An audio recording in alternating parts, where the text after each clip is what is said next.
Welcome back to the Gardening with Joy and Holly radio show. Thank you so much for being with us today.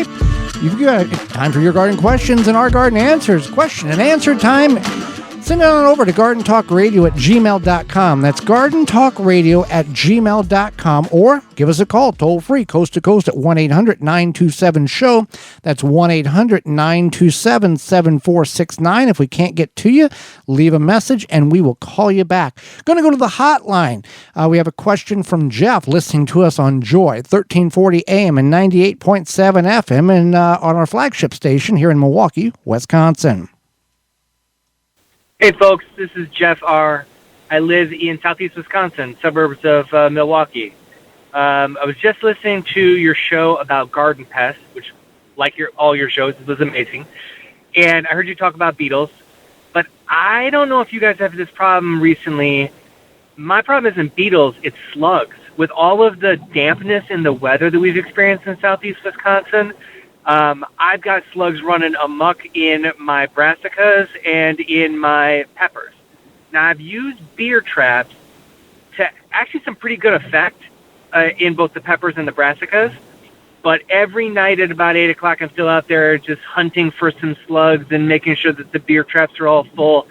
And I feel like this is just my lot in life this season, because it isn't one thing, it's another. And so I'm just wondering if there is a different and better way of trying to control slugs. I have a fenced-in garden, and so getting beneficial insects has been problematic, though next year I'm going to get a little pond area going to get some frogs to help. But let me know if there's something that's better than beer traps. Well, thank you, Jeff, for listening and your kind words about the program. We're happy you enjoy it. Holly, how can we help Jeff with his slug problem so he doesn't have to spend hours and wasting a lot of what people may consider good beer, drowning them in? Well, first of all, explain what a beer trap is for those whom are not familiar with that particular term. Wait, familiar with what? A beer trap. A beer trap. So what you do is you take a mug, a cup, shallow dish, like a tuna can, shallow dish, and you bury it so that it's level with the ground. So you bury it like, a tuna can is like 2 inches deep. So you bury it 2 inches deep so that it's level with the ground. And then the slugs are attracted to that. They go in there, they fall in, and they meet their demise. So hoppier beer, the better. Yeah, they like hoppy beer. So yeah, that's what the beer traps are. So to deal with the slugs, aside from... It can get quite expensive, though. Yeah. To deal with the slugs, especially if it's hoppier beer, to deal with the slugs, you can also do that. You can do that, and then you can also get diatomaceous earth, and then you sprinkle it around each plant, like a full circle around each plant at the base, and that will prevent them because they don't like that grittiness. So then they stay away. Some people, say use sand, but then you're adding sand to your garden. Diatomaceous earth is not diatomaceous. Did I say that right? DE is the short term. Diatomaceous earth. Yeah, is a very helpful tool in the garden. So there's that too, and it's not going to. It's a natural product as well. It's a natural product. It's not going to cause any. If like you're adding sand. Not that you're going to add a bunch of sand, but it's just better than adding sand. Some people say, sprinkle on the leaves, but these slugs are going up to the bottom of the leaves. You can't really sprinkle from the bottom. Right. So, yeah. And you also want to clear away any debris that may be around the base of the plant, any mulch, because they're sliding under that mulch. It's going to be damp, whatever that mulch is, and then accessing the plant and working its way up the plant and dissolving and consuming the plant. So that is also a way in which you can help reduce the population. I forget the guest we had on, took grapefruit. Empty grapefruit shell, ate the grapefruit and then flipped the grapefruit casing skin upside down, and they would all kind of congregate under that. You can also use boards, and you can scrape them off and put them in, get rid of them that way as well every day.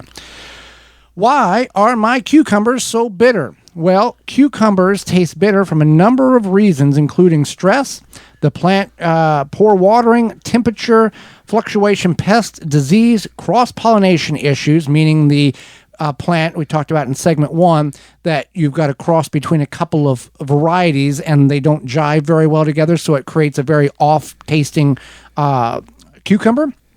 So that is potentially why. Not enough light can also cause the issue. But watering is one of the keys, and that potential stressing the plant out. Stressing any plant out is never problematic. There's always a negative response of the plant when it is stressed out. Yeah, it's always problematic. Smaller fruit, bitter fruit. It's not worried about fruit production. It's working on seed production. So that's couple of reasons there. Keep your plants watered, hydrated, and use good seeds if good reputable seeds if you're buying, and make sure if you're saving them that you don't have the opportunity or the possibility of certain varieties that cross with each other.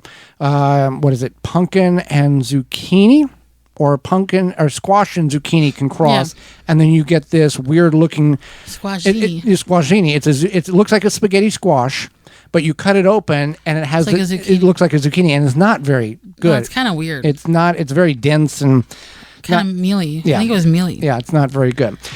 All right, my corn is tasseling, but it's only about 3 foot tall, and it does not show any signs of ears. What happened? Again, stressed. Water. Yeah, didn't stress, water enough. Exactly. A lot of times when plants do that, when they grow quickly, or not quickly, but they start to do their point of reproduction phase quickly, it is often because of stress, because they're like, okay, I'm stressed, maybe they don't have enough water, could be whatever reason they're stressed, and they want to go into plants are only, if plants had brains, their brains are, or their intuition is to just survive and to reproduce. So when they start doing weird things like putting on flowers early, or tasseling or whatever, it's because they're feeling stressed and they want to reproduce themselves. So that's what's going on. Now, there's no way of turning this around. The plant they're done. Just chop them, put them in the compost pile, throw them in a pile on the side, and you can probably get a new crop planted. I know there's some varieties that will take as little as about 76 days to reach maturity. So go ahead and remove these plants now. You can chop them, or you can pull them up, put them in the compost pile, and you can replant with a variety in which is maybe got a little shorter time frame. And then you can mulch, you can water, and you can prevent this from happening.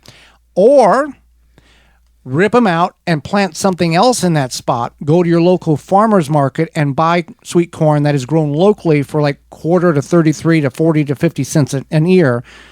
And because of the energy in which it takes to grow an ear of corn is tremendous compared to the amount of energy it takes to grow a tomato plant that will produce 15 or 20 pounds of tomatoes over a growing season. You're getting 15 to 20 pounds of tomatoes over a growing season versus 1 square foot of area for 1 stalk of corn, with a maximum of 2 ears of corn if fully pollinated and completely filled out. So keep that in mind. We tried it once in order to do a video to show that it was capable. We were capable of doing it, and we've never done it again. No, that's okay though. All right. I saw your garlic pictures on social media a couple of weeks ago. Do you do the green sprouts grow automatically? I am moving to a similar zone and as you are, and want to grow garlic. I know you have videos out, but for the planting purposes, where do I plant it? How long does it take to grow? Yeah, so I actually, on my social media, I posted a picture of Joey and I with our beautiful garlic harvest this year. And my friend was asking, because when she buys garlic from the store and doesn't get to it right away, it sprouts. Mm-hmm. And so she wanted to know if that was like similar. And I said, no, it is, but it's not. I mean, I guess it kind of is. But it's the sprouts that come out of the garlic that you get, that you grow, is the sprouts. It's not the same as when you let it sit for too long. I guess it kind of is though. Well, yeah, it's the same, yeah. Yeah, so I guess it is kind of.